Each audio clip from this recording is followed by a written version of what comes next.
யாரோ ஒருத்தர் உங்களை ஹர்ட் பண்ணிட்டாங்க, அது அவங்க தப்பு. ஆனால் அதே வழியோட எவ்வளோ நேரம் இருக்கணும் அப்படிங்கிறது டிசைட் பண்ணுறது யார்? நீங்களா இல்லை அவங்களா? வணக்கம், நான் Rajesh. Feel the fear and do it anyway சீரீஸோட சாப்டர் 4. இன்னைக்கு ஸ்ட்ரெயிட் கான்செப்ட், 100% பொறுப்பு, ரெஸ்பான்சிபிலிட்டி. மற்றவங்களை ப்ளேம் பண்ணுறது ரொம்ப ஈஸி. பாஸ் தப்பு, டிராஃபிக் தப்பு, அவங்க தப்பு.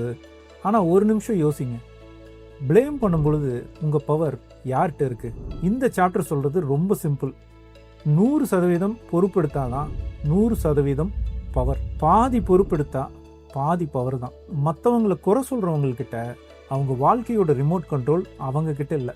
இது சுய பழி கிடையாது.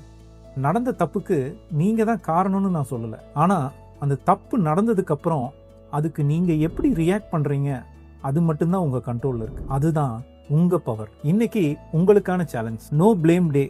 இன்னைக்கு ஏதாவது ஒரு பிரச்சனை நடந்தால் இது அவங்க தப்பு அப்படின்னு சொல்லாமல், இதில் எனக்கு என்ன பங்கு அப்படின்னு யோசிச்சு இதை இன்னும் எப்படி நான் பெட்டராக ஹேண்டில் பண்ணியிருக்கலாம் அப்படின்னு கேளுங்க. இன்னைக்கு உங்கள் லைஃப் ரிமோட் உங்கள் கையில் இருக்கா?